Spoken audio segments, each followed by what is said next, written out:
Say every woman married into money eventually learns her price tag. Mine turned out to be $15 million, delivered on a silver hospital tray next to the lukewarm jello I hadn't touched in 2 days. My mother-in-law walked into my recovery room 6 hours after I delivered my son via emergency C-section, dropped an envelope thick enough to stop a door, and told me I had until sunrise to take the check, sign the custody papers, and catch a one-way flight to wherever people like me came from. Her words, not mine. What she didn't know was that I'd spent the last 9 years of my career as a forensic data analyst, specializing in financial fraud detection for one of the top consulting firms in Chicago. I don't cry under pressure. I build spreadsheets. And the woman standing at the foot of my hospital bed had just handed me the most damning piece of evidence I'd ever received. My name is Gemma. I was 31 years old, lying in a private suite at Northwestern Memorial, still unable to feel my legs properly from the epidural. Before I continue this story, let me know where you're watching from in the comments. Hit like and subscribe if you've ever had someone underestimate you so badly it became their biggest regret. I met my husband Tristan at a fundraiser 4 years ago. He was charming in that quiet, old money way, the kind of man who never checked the bill because someone else always handled it. His family owned Hargrove Maritime, one of the largest private shipping and port logistics companies on the eastern seaboard. His mother, Claudette, ran the entire operation from the family's estate in Greenwich, Connecticut. She was the kind of woman who smiled with her mouth but never with her eyes. Claudette despised me from our first handshake. I came from a working-class family in Milwaukee. My father drove a city bus for 32 years. My mother was a school librarian. In Claudette's world, people like us existed to serve canapes, not marry into the bloodline. She fought the wedding. She fought the prenup negotiations. She told Tristan privately that I was a con artist who had researched his net worth before our first date. None of it was true, but Claudette didn't deal in truth. She dealt in control. The pregnancy changed the math. The Hargrove family trust, worth somewhere north of $600 million, contained a generational clause written by Tristan's grandfather. The trust's primary assets could only be managed by a direct blood heir once Tristan turned 40. He was 38, without a biological child in the picture by his 40th birthday. The trust would default to a governance board, and Claudette would lose her stranglehold on the family fortune. So when I went into early labor at 36 weeks and was rushed into emergency surgery, the family dynamic shifted from Cold War to nuclear. I was still groggy from anesthesia when the door opened. I expected Tristan. Instead, I got Claudette in a cream Chanel suit, followed by my husband's 26-year-old executive assistant Kendra, who was carrying a leather briefcase and wearing the diamond tennis bracelet I'd noticed on her wrist at the company Christmas party. Claudette didn't ask about the baby. She didn't ask about the surgery. She set the envelope on my bed and opened it herself, pulling out a cashier's check and a stack of legal documents. $15 million, Claudette said, not bothering to sit down. You sign over full custody of the boy to Tristan. You agree to a sealed divorce with a permanent non-disclosure agreement. You vacate the Greenwich residence by the end of the week. You never contact my son or my grandson again. Frankly, Gemma, this is more money than your entire family tree has generated in its collective existence. Take it and be grateful. Kendra stood by the window scrolling through her phone with the ease of someone who had been promised my exact life the moment I was out of the picture. She didn't even look at me. I looked at the check.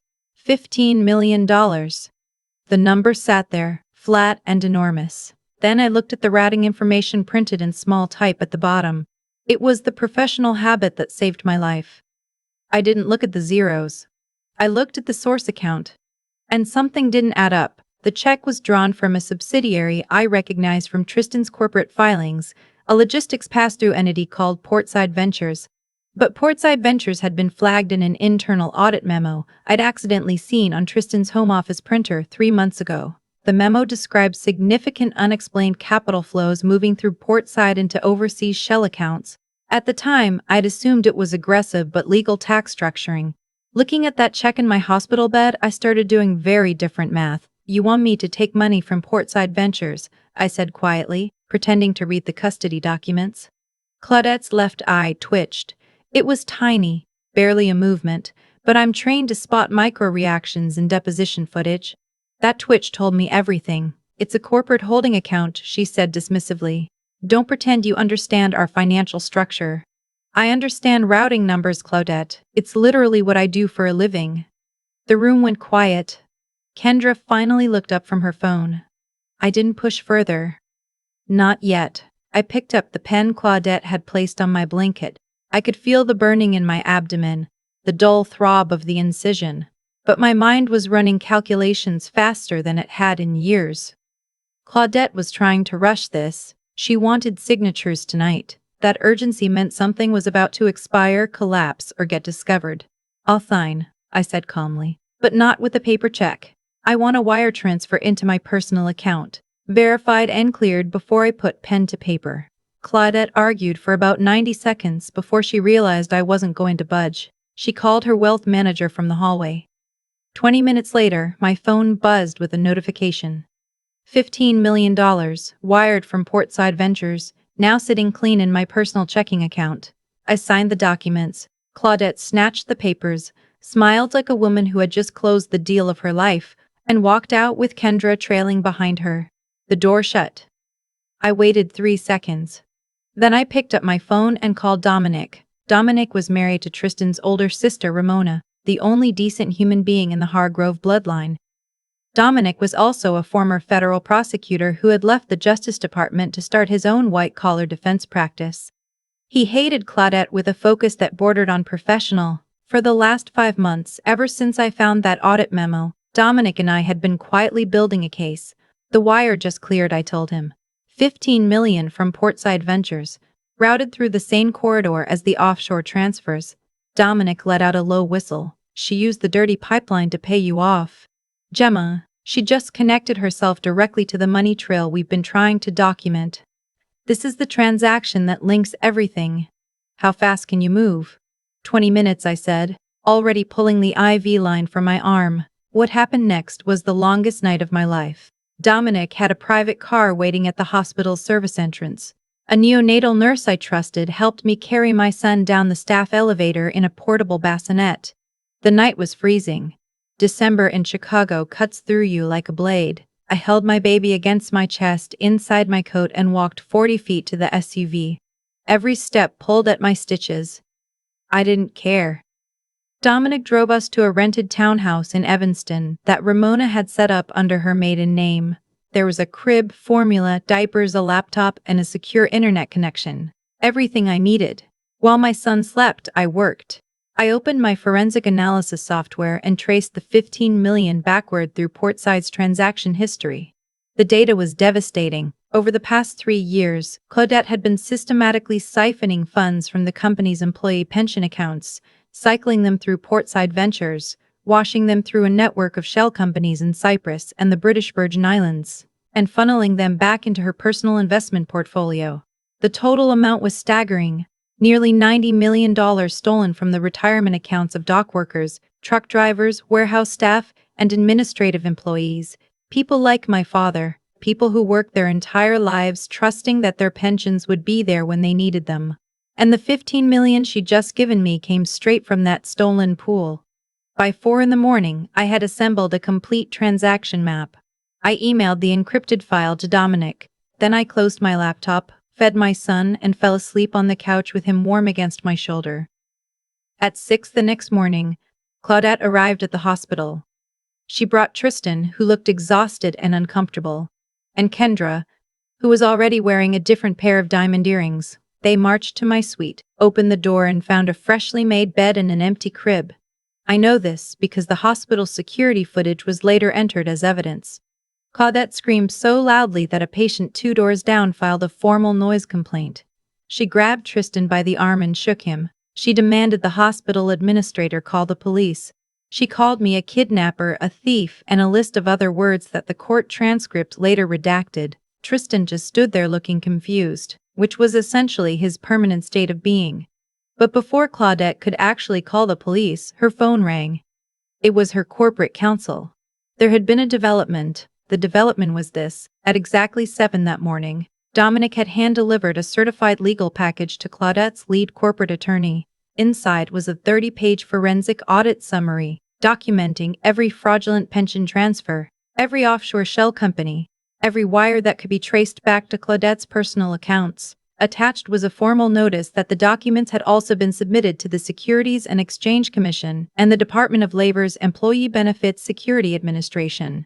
The cover letter was one sentence: "Your client has 72 hours to resign from all corporate positions and begin full restitution of stolen pension funds, or we go to the press." Claudette didn't resign. Instead, she went on offense. Within 48 hours, my face was on every local news station.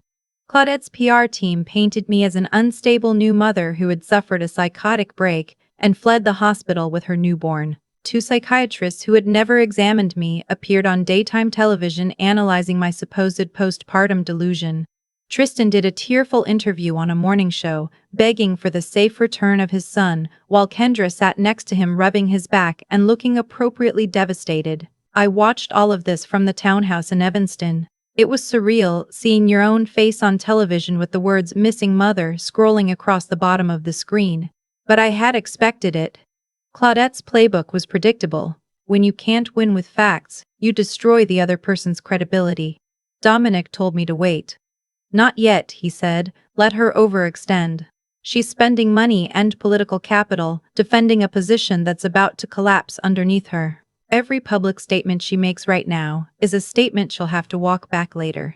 2 days after the media blitz started, Tristan did something truly spectacular on live television. He was in the middle of another carefully rehearsed interview, talking about his devotion to his son and his deep concern for my mental health, when the host received a message in her earpiece. See, Dominic had done something I didn't expect. He'd hired a private investigator 3 months earlier, long before the baby was born. The investigator had documented Tristan and Kendra's affair in exacting detail. Hotel receipts, text messages, photographs of them entering and leaving Kendra's apartment building at 2 in the morning, and Dominic had timed the release of this evidence to arrive at the network's production desk at the exact moment Tristan was performing his grieving father routine on air. The host interrupted Tristan mid-sentence. She read from the documents. She asked him directly, on camera, to explain why his executive assistant was listed as the secondary beneficiary on 3 separate corporate life insurance policies taken out in his name.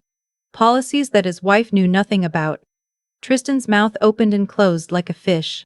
Kendra tried to stand up and leave, but her microphone cable caught on the arm of the sofa and yanked her back down. The camera caught everything. Within an hour, the clip had 4 million views online. But the real damage came the next morning. When the financial markets opened, I was watching the stock ticker from my laptop. Hargrove Maritime was publicly traded, and investors don't respond well to corporate leadership caught lying on national television. The stock dropped 19% before lunch. By end of trading, it was down 31%. Institutional investors were dumping shares as fast as the system could process the orders. I called Dominic. "It's time," I said. Dominic activated the proxy buyers we'd established through a network of Delaware-registered LLCs. Using the $15 million Claudette had wired me, we began aggressively purchasing every discounted Hargrove Maritime share that hit the open market. We bought in small, scattered blocks through different entities to avoid triggering SEC alerts. The shares were trading at historic lows. Every dollar bought roughly triple what it would have been worth a week earlier.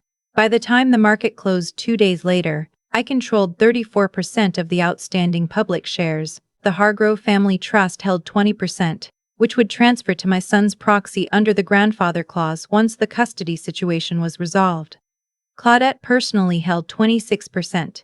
The remaining 20% was scattered among board members and smaller institutional holders. 34 plus 20 equals 54. I had the majority. Claudette didn't know yet. She was too busy coordinating her legal counterattack against the pension fraud allegations. She called an emergency board meeting for Friday morning, planning to present a reorganization proposal that would consolidate her control and freeze all trust disbursements until my son turned 18, effectively locking me out of everything. She walked into that boardroom at 8 sharp, wearing a red power suit and carrying a leather folder full of restructuring documents. The board members were already seated, most of them visibly nervous about the stock collapse. Tristan slouched in a chair near the back, unshaved, wearing a suit that didn't look like it had been pressed. I let Claudette talk for 6 minutes. She presented her reorganization proposal. She blamed the stock collapse on media sensationalism. She told the board that my forensic audit was fabricated. She asked for an emergency vote to grant her expanded executive authority. 3 board members started raising their hands. Then the doors opened. Dominic walked in first, carrying the black briefcase that had become his signature in 3 courtrooms across the eastern seaboard. I walked in right behind him, pushing a stroller. Claudette actually stumbled backward. Her hand hit the edge of the table and knocked over a glass of water. She pointed at me and shouted at security to remove me from the building. Dominic held up a federal court order, signed that morning, granting me legal access to attend any Hargrove Maritime shareholder meeting as a registered equity holder. The security guards read the seal, looked at each other, and stepped back. I parked the stroller at the far end of the table. My son was asleep. I remember thinking how absurd it was, a 7-day-old baby in the middle of a corporate hostile takeover, but that baby was the reason all of this mattered. Dominic distributed the updated shareholder registry to every board member. He explained calmly and precisely that through legal open market purchases, I now controlled 34% of outstanding shares. Combined with the 20% trust allocation that would default to my son's proxy under the generational clause, I held 54% controlling interest. The room went silent long enough for me to hear the wall clock ticking. Claudette grabbed a copy of the registry. She read it 3 times. Her hands were shaking so badly the paper rattled against the table. "This is impossible," she said, her voice barely above a whisper. "You don't have the capital to acquire 34%. I leaned forward. "You're right, Claudette. I didn't have the capital. Not until Tuesday night, when you wired me $15 million from Portside Ventures. The same Portside Ventures you've been using for 3 years to launder stolen pension funds. You literally financed your own takeover." The board members started talking over each other. 2 of them stood up. One pulled out his phone and started calling his own attorney. But I wasn't finished. I asked Dominic to distribute the second document. It was the complete forensic audit of the pension embezzlement, $90 million stolen from employee retirement accounts. Every transaction traced, dated, and sourced. Every offshore shell company identified. Every wire transfer linked to Claudette's personal portfolio. I looked directly at the board. "You have a choice," I told them. "You can vote to remove Claudette from all executive positions today and cooperate fully with the federal investigation. Or you can be named as co-conspirators in a pension fraud case that will make national headlines by Monday morning. The SEC already has the documents. The only question is whether you're on the right side of this table when the indictments come down." The vote to remove Claudette was unanimous. It took less than 90 seconds. Tristan tried to approach me after the vote. He stood up from his chair and walked toward the stroller, reaching out as if he were going to touch our son's face. Dominic stepped between them. "Don't," Dominic said quietly. "You lost that privilege when you brought your girlfriend to your wife's hospital room." Tristan looked at me with red-rimmed eyes. "Gemma," he said. "I didn't know about the pension money. I swear I didn't know what she was doing." I believed him. Tristan genuinely didn't know, because Tristan genuinely didn't know, because Tristan genuinely didn't pay attention to anything that required effort. That was the fundamental truth of our marriage. He wasn't evil, he was negligent. And negligence, when you have that much money and power, causes just as much damage as malice. I didn't respond to him. I just picked up the stroller and walked out. The divorce was finalized 6 weeks later. The judge reviewed the documented infidelity, the fraudulent custody papers Claudette had drafted, and the evidence of Tristan's financial negligence. I received full custody. Tristan got supervised visitation twice a month and a child support order calculated against his potential earning capacity, since Claudette's assets were now frozen and his executive salary had been terminated. The judge set it at $2,800 a month. Tristan's attorney argued he couldn't pay. The judge told him to find employment. As for Claudette, the federal investigation moved quickly once the board cooperated. The Department of Labor confirms the pension theft. The SEC froze her personal accounts. Her attorney negotiated a plea deal to avoid a full trial, but the terms were brutal. She surrendered all remaining personal assets, including the Greenwich estate, to a restitution fund for the pension victims. She received 5 years of federal probation with strict travel restrictions.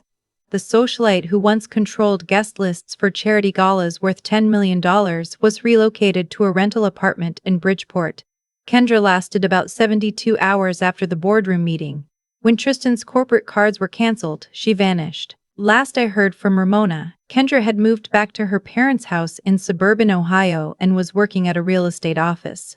Tristan got a job as a sales associate at a boat dealership in Stamford. The irony of a former shipping heir selling recreational sailboats to weekend hobbyists was not lost on anyone. I didn't keep the company. That was never the plan. Within a month of the boardroom takeover, I sold my controlling stake to a competing logistics firm at a significant premium. The transaction netted me more money than I had ever imagined having in my lifetime. The first thing I did was set up an irrevocable education trust for my son. The second thing I did was hire Dominic's firm on a permanent retainer. The third thing I did was move. I bought a house on 3 wooded acres outside Portland, Oregon. It's quiet here. The trees are enormous and green year-round. My son's room has a window that overlooks a creek where deer come to drink in the early morning. There are no paparazzi. There are no board meetings. There is no Claudette showing up unannounced to inspect whether I'm raising her grandson correctly. I went back to consulting work on my own terms. I take cases when I want them, charge what I'm worth, and close the laptop when my son needs me.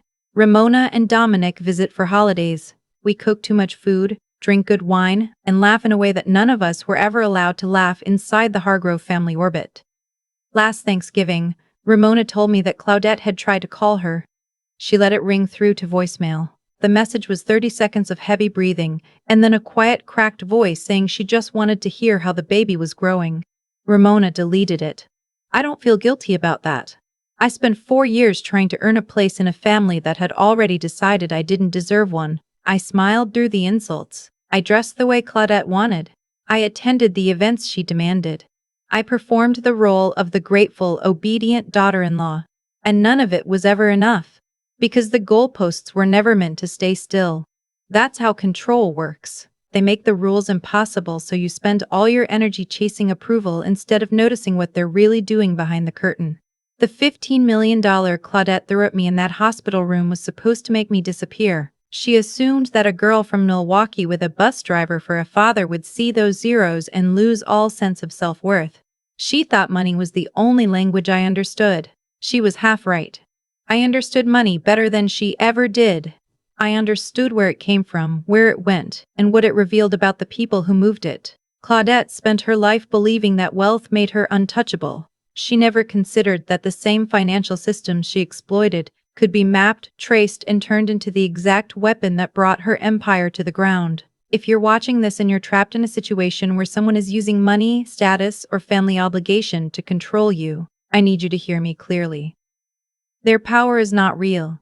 It's a performance. It's smoke and mirrors held together by your fear and their arrogance. The moment you stop performing back, the moment you step out of the emotional arena and start thinking strategically, the entire structure begins to crack.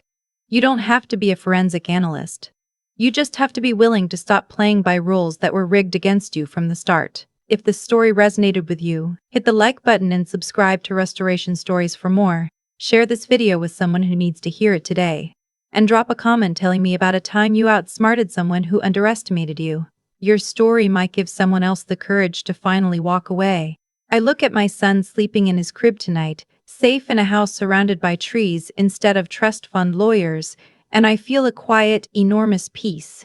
Claudette thought $15 million was the price of erasing me from her family's story. She didn't realize she was handing me the receipt that proved everything she'd stolen and the exact capital I needed to take it all back.